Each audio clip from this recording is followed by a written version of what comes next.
ഞാൻ 2019 ഇവിടെ വന്ന് ഉടമ്പടി എടുക്കുന്നത്. ഉടമ്പടി എടുത്തതിന് ശേഷം ഞങ്ങളൊരു സാധാരണ ഉടമ്പടി അല്ലായിരുന്നു, വളരെ നല്ല രീതിയിൽ പ്രേക്ഷിതം ചെയ്യാനായിട്ട് വേണ്ടിയിട്ടുള്ള ഉടമ്പടിയായിരുന്നു എടുത്തത്.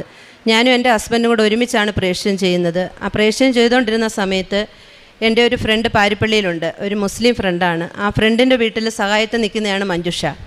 അപ്പോൾ മഞ്ജുഷയുടെ കുഞ്ഞുങ്ങൾക്ക് 2 കുഞ്ഞുങ്ങൾക്ക് അസുഖമാണെന്ന് പറഞ്ഞ് എന്നെ വിളിച്ചിരുന്നു. ഈ കുഞ്ഞിന് ജനിച്ചപ്പം മുതൽ കിഡ്നിയുടെ ട്യൂബ് കംപ്ലൈൻ്റ് ആണ്, യൂറിൻ പോകത്തില്ല. അങ്ങനെ ഞാൻ ഇവിടുന്ന് അവിടെ ചെന്ന് മഞ്ജുഷയെ കണ്ട് ഇവിടെ വരാൻ പറഞ്ഞു. ഇവിടെ വന്ന് ഞങ്ങൾ 2 ഉടമ്പടി എടുത്തു. ഉടമ്പടി എടുത്തതിന് ശേഷം ഇവളെ ഞാൻ കാണുന്ന അവസ്ഥയെന്ന് പറയുന്നത്, ഇവൾ ഈ രൂപമൊന്നുമല്ല, ഇവളുടെ മുഖവും കാലും കൈയും എല്ലാം ഭയങ്കരമായിട്ട് നീര് വെച്ച് വീർത്തിരിക്കുന്ന അവസ്ഥയിലാണ് ഞാൻ കാണുന്നത്. അപ്പോൾ ഞാൻ ചോദിക്കുമ്പോൾ പറയുന്ന 6 ദിവസമായിട്ട് യൂറിൻ പോയത് 6 ദിവസമായെന്നാണ് പറയുന്നത്. SIT ട്രീറ്റ്മെൻറ്റാണ്, 6 ദിവസമായി യൂറിൻ പോയെന്ന് പറഞ്ഞു.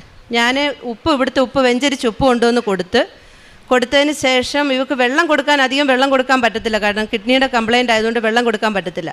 പക്ഷേ ഞങ്ങൾ ഒരു ചെറിയൊരളവിൽ വെള്ളത്തിനകത്ത് 1 നുള്ളു ഉപ്പ് വിശ്വാസപ്രമാണം ചൊല്ലി അന്ന് മുതൽ കൊടുക്കാൻ തുടങ്ങി.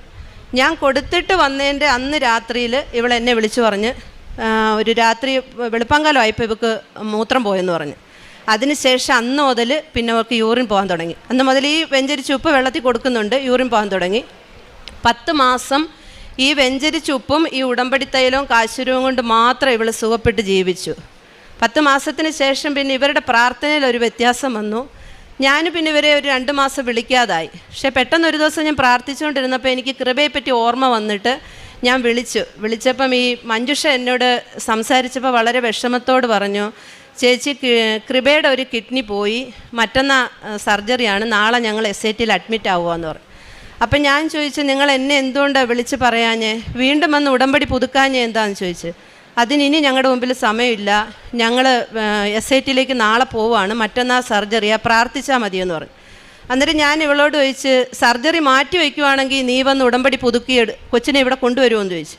എന്നിട്ട് അവൾ പറഞ്ഞു, സർജറി മാറ്റി വയ്ക്കുവാണെങ്കിൽ ഉടമ്പടി പുതുക്കാൻ വരാമെന്ന് പറഞ്ഞു. ഇവർ പിറ്റേ ദിവസം SIT പോയി.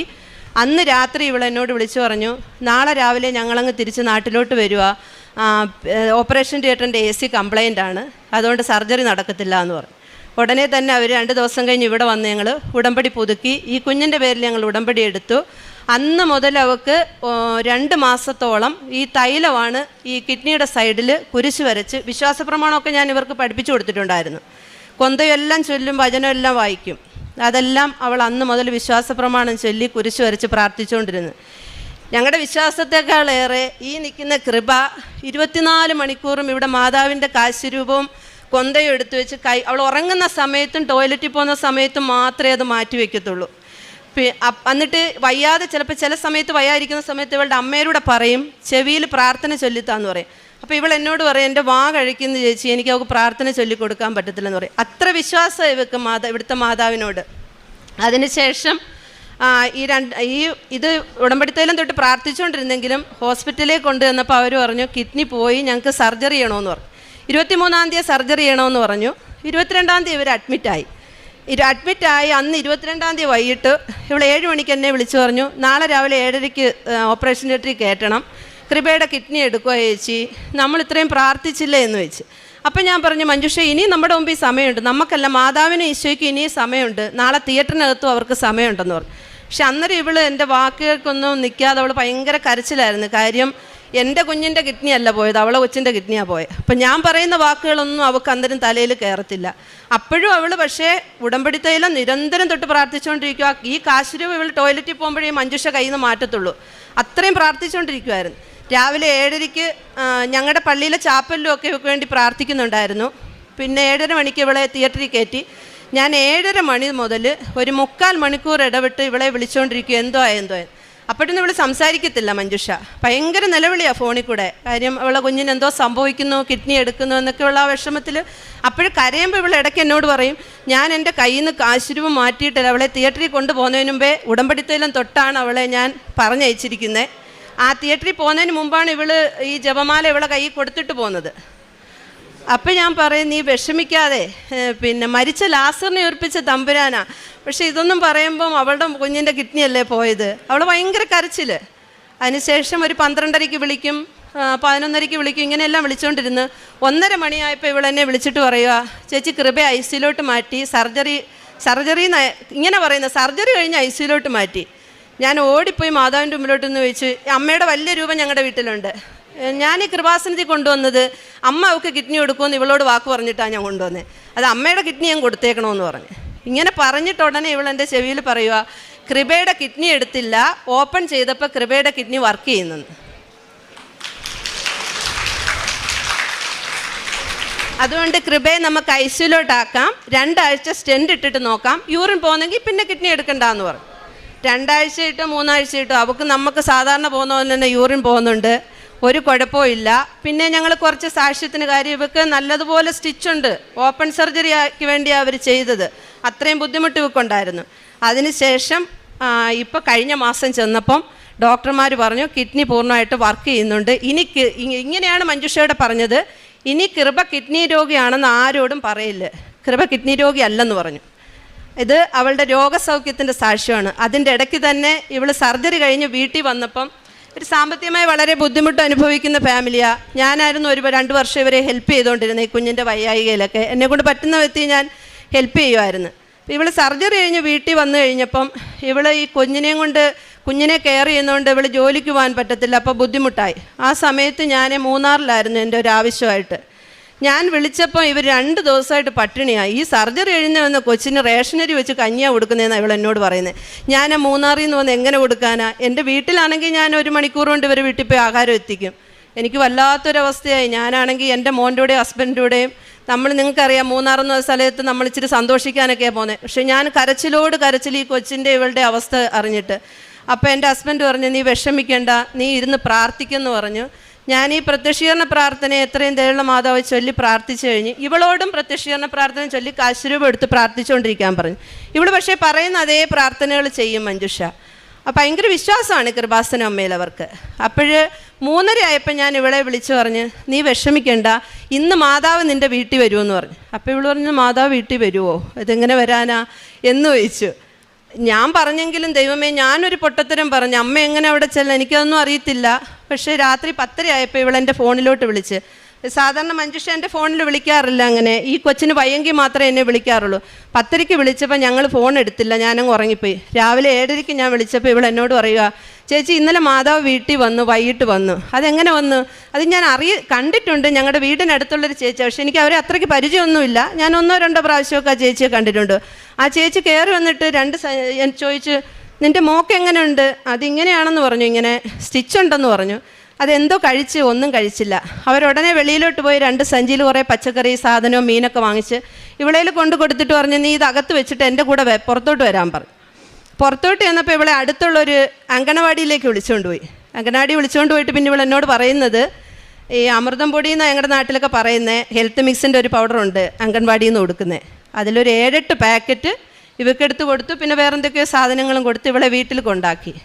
അന്ന് രാത്രിയിൽ തന്നെ ഇവക്ക് വർക്കല റിസോർട്ടിൽ ജോലിയാണെന്ന് പറഞ്ഞ് വിളിക്കുകയും ചെയ്തു. അവിടുന്ന് പിന്നെ അവരെ മാതാവ് ഇത്രയും കരകയറ്റി ഇവിടെ കൊണ്ട് നിർത്തിയിരിക്കുക. എൻ്റെ പ്രേക്ഷിത പ്രവർത്തനം ഇതിൻ്റെ ഇടയിൽ ഇവർ ഉടമ്പടി എടുത്തതാണ്. പക്ഷേ പിന്നെ ഉടമ്പടി ഹോസ്പിറ്റൽ കാര്യമായതുകൊണ്ട് അവൾക്ക് പുതുക്കാൻ പറ്റിയിട്ടില്ല. ഇനി അവൾ പുതുക്കും. ഉടമ്പടി ഞാൻ എടുപ്പിച്ചതാണ്. ഉടമ്പടിയിൽ 3 മാസം അതുപോലെ ഒരു പ്രേക്ഷിത പ്രവർത്തനം കുറച്ചേ ചെയ്യാൻ പറ്റിയിട്ടുള്ളവർക്ക് ഈ ഹോസ്പിറ്റലും കാര്യമായതുകൊണ്ട്. എൻ്റെ പ്രേക്ഷിത പ്രവർത്തനം എന്ന് പറഞ്ഞാൽ ഞാനും എൻ്റെ ഹസ്ബൻഡും കൂടെയാണ് പ്രേക്ഷിതം ചെയ്യുന്നത്. ഞങ്ങളിവിടെ എല്ലാ മാസവും വരും, പത്രം വാങ്ങിച്ച്. ഞങ്ങൾ ഈ ഉടമ്പടിയിൽ നാഷണൽ ഹൈവേ കയറിയവരാ. അതിൻ്റെ സൈഡിലുള്ള ഈ പോക്കറ്റ് റോഡൊക്കെ ഉണ്ടല്ലോ, ഈ സർവീസ് റോഡൊക്കെ, അതെന്നൊക്കെ പറഞ്ഞാൽ ഞാനൊരു അക്രൈസ്തവയായിരുന്നു. 20 വർഷം ഒരു നായർ ഫാമിലി ജീവിക്കുകയും പിന്നെ 28 വർഷം യേശുക്രിസ്തുവിനെ അറിഞ്ഞ് മാമോദിസ സ്വീകരിക്കുകയും ചെയ്ത ഒരാളായതുകൊണ്ട് എൻ്റെ ആൾക്കാരെല്ലാം അക്രൈസ്തവരാണ്. അപ്പോൾ എനിക്കൊരുപാട് പീഡനങ്ങൾ മാനസികമായിട്ട് നേരിടും ഇങ്ങനെ വരുമ്പോൾ. പക്ഷെ അവരെല്ലാം ഞാൻ എൻ്റെ സൈഡിൽ ആ സർവീസ് റോഡായിട്ടാണ് കണക്കാക്കിയിരുന്നത്. ഞങ്ങളതെല്ലാം കെട്ടിയടച്ചിട്ട് ഞങ്ങൾ ഈ ഉടമ്പടിയുടെ നാഷണൽ റോഡിലൂടെ മാത്രമേ കടന്നു പോകാറുള്ളൂ. ഞങ്ങൾ പത്രമൊക്കെ പ്രേക്ഷണം ചെയ്യാൻ പോകുന്നത് ഞങ്ങൾ പറന്നാണ് പോകുന്നത്. അത്ര സന്തോഷത്തോടെ ഞാനും എൻ്റെ ഹസ്ബൻഡും കൂടെ പത്രം പ്രേക്ഷണം ചെയ്യാൻ പോകുന്നത്. എൻ്റെ ഹസ്ബൻഡ് സമൂഹത്തിലൊരു ഇച്ചിരി ഇതിൽ നിൽക്കുന്ന ആളായതുകൊണ്ട് പത്രം കൊണ്ട് കൊടുക്കുമ്പോൾ അവർ ചോദിക്കും, സാറിന് ഇപ്പോൾ ഇതാണോ? അത് ഇപ്പം ചെയ്യാൻ ഞാൻ താമസിച്ചു പോയി, ഇതിന് മുമ്പേ ഞാനിത് ചെയ്യേണ്ടതായിരുന്നെന്ന് പറയും.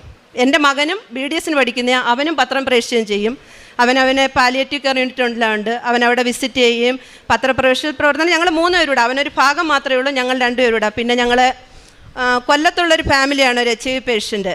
ആ ഫാമിലിയെ ഞങ്ങളാണ് പ്രൊട്ടക്റ്റ് ചെയ്യുന്നത്, അവരുടെ കാര്യങ്ങളെല്ലാം നോക്കുന്നത്. പിന്നെ ഭക്ഷണം ഇല്ലാത്ത എവിടെ ഞങ്ങൾ അന്വേഷിച്ച് പോയി അന്ന് തന്നെ ഞങ്ങൾ ഭക്ഷണം കൊണ്ട് കൊടുക്കും. ഒരു വീട്ടിൽ ചെല്ലുമ്പോൾ അവർക്ക് അസുഖമാണ്, അത് ഹോസ്പിറ്റലിൽ പോകാൻ പറ്റത്തില്ലെന്ന് പറഞ്ഞാൽ ഞങ്ങൾ അപ്പോഴും തന്നെ വണ്ടി വിളിച്ച് ഹോസ്പിറ്റലിൽ കൊണ്ടുപോയി ഞാൻ അവരോട് ഹോസ്പിറ്റലിൽ നിൽക്കുന്നതും കാര്യങ്ങളെല്ലാം ചെയ്യുന്നത്. ഒരുപാട് കാര്യങ്ങൾ കൃപാസനത്തിൽ വന്ന് ഉടമ്പടി എടുത്തതിന് ശേഷം എങ്ങനെ ജീവിക്കേണ്ടതെന്ന് മനസ്സിലായത് ഇവിടുന്നാണ്. അതുപോലെ അതിനു മുമ്പ് ഞങ്ങൾ പ്രാർത്ഥിക്കുകയൊക്കെ ചെയ്യുമായിരുന്നു. പക്ഷേ കാരുണ്യ പ്രവൃത്തി എന്താണെന്നും എങ്ങനെ പ്രാർത്ഥിക്കണം, ഒരുമിച്ച് എങ്ങനെ പ്രാർത്ഥിക്കണമെന്നും മറ്റുള്ളവരോട് എങ്ങനെ പെരുമാറണമെന്നൊക്കെ പഠിച്ചത് ഈ അൾത്താരയിൽ നിന്നാണ്. ആശുപത്രി കൊണ്ടുപോയപ്പോഴും ഒരു ഡോക്ടർ പറഞ്ഞു കിഡ്നി പോയി, എത്രയും പെട്ടെന്ന് എടുത്ത് മാറ്റണം. ഓപ്പറേഷത്തിന് കൊണ്ടുപോകുന്ന സമയത്ത് വൈകിട്ട് ഡോക്ടർമാർ വന്നിട്ട് പറഞ്ഞു കിഡ്നി എടുത്ത് മാറ്റിയാലേ പറ്റത്തുള്ളൂ എന്നൊക്കെ. അപ്പോഴും ഞാൻ ചേച്ചിയെ വിളിച്ചു പറഞ്ഞു. ചേച്ചി പറഞ്ഞു നീ കരയൊന്നും വേണ്ട, കൃപാസന മാതാവുണ്ട്, കിഡ്നി ഒന്നും എടുക്കേണ്ടി വരില്ല എന്നൊക്കെ പറഞ്ഞു. എന്നിട്ടും എനിക്ക് ഒരു ഉറപ്പുമില്ലായിരുന്നു. ഇപ്പോഴത്തെ സ്കാനിങ് ചെയ്തപ്പോഴത്തേക്ക് മോക്ക് കിഡ്നി നല്ല രീതിയിൽ പ്രവർത്തിക്കുന്നുണ്ട്, ഒരു കുഴപ്പവും ഇല്ല. ഇനിയിപ്പോൾ ജൂലൈ 7-ാം തീയതി ഒരു സ്കാനിങ്ങും കൂടെ ഉണ്ട്, അതിലും കുഴപ്പമൊന്നുമില്ലെങ്കിൽ ഇനി ചെക്കപ്പിനൊന്നും കൊണ്ട് ചെല്ലണ്ട എന്നാണ് അവർ പറഞ്ഞിരിക്കുന്നത്. ഫിലിപ്പിയർക്ക് എഴുതിയ ലേഖനത്തിൽ വിശുദ്ധ പൗലോസ്ലീഹ പറയുന്നു, ഒന്നിനെക്കുറിച്ചും ആകുലപ്പെടേണ്ട, പ്രാർത്ഥനയിലൂടെയും അപേക്ഷയിലൂടെയും കൃതജ്ഞതാസ്തോത്രങ്ങളോടെയും നിങ്ങളുടെ യാചനകൾ ദൈവസന്നിധിയിൽ അർപ്പിക്കുവിൻ.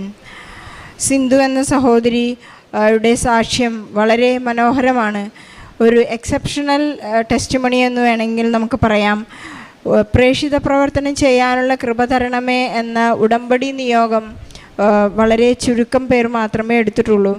സഹോദരി തൻ്റെ ജീവിതത്തിൽ, തൻ്റെ ഉടമ്പടി ജീവിതത്തിൽ 100% വിശ്വസ്തത പുലർത്തിയ ഒരു സാക്ഷ്യമാണെന്ന് നമുക്ക് പറയാം. ഇനിയും അത് പൂർത്തിയായിട്ടില്ല എന്നാണ് സഹോദരി സാക്ഷ്യപ്പെടുത്തുന്നത്.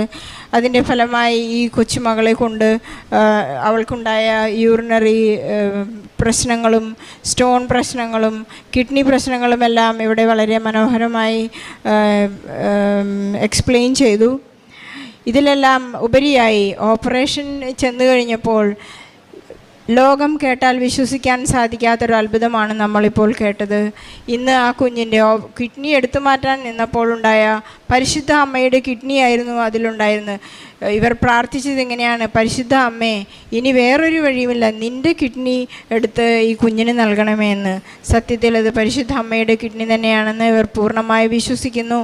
കാരണം ഓൾറെഡി വർക്ക് ഇല്ലാത്ത ഡെഡായ ഒരു കിഡ്നിയെ പ്രവർത്തിപ്പിക്കുന്നത് എസെക്കിയേൽ പ്രവാചകൻ എല്ലുകൾക്ക് ജീവൻ നൽകി കണ്ടതുപോലെ ദൈവം എല്ലുകൾക്ക് ജീവൻ നൽകി അത് ജീവനായി മനുഷ്യരായി വേദപുസ്തകത്തിൽ ബൈബിളിൽ കാണുന്നത് പോലെ ജീവനില്ലാത്തൊരു കിഡ്നി ഇപ്പോൾ വളരെ ആരോഗ്യത്തോടുകൂടി നമ്മുടെ മുന്നിൽ ഈ കുട്ടി നമ്മുടെ മുന്നിൽ നിൽക്കുന്നു. അത് തന്നെ ഒരു ജീവനുള്ള സാക്ഷ്യമാണ്. പരിശുദ്ധ അമ്മ ജീവനോടെ നമ്മുടെ ഈ അൾത്താരയിൽ പ്രത്യക്ഷപ്പെട്ടിരിക്കുന്നു എന്നുള്ളതിൻ്റെ ഒരു വലിയ സാക്ഷ്യവും സത്യാവസ്ഥയുമാണത്.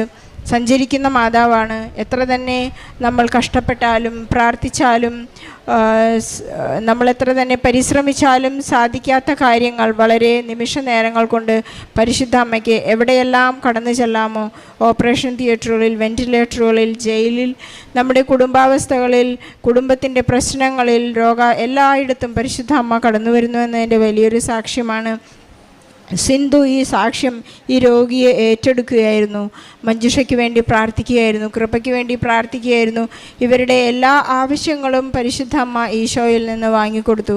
ഇവർ പറയുന്നു, എൻ്റെ പരിശുദ്ധ അമ്മ ഇവരുടെ അടുത്ത് വന്ന് വളരെ ഉറപ്പോടുകൂടി പറഞ്ഞു, അമ്മ നിൻ്റെ വീട്ടിൽ വരും. അവരുടെ വീട്ടിൽ ചെന്നു.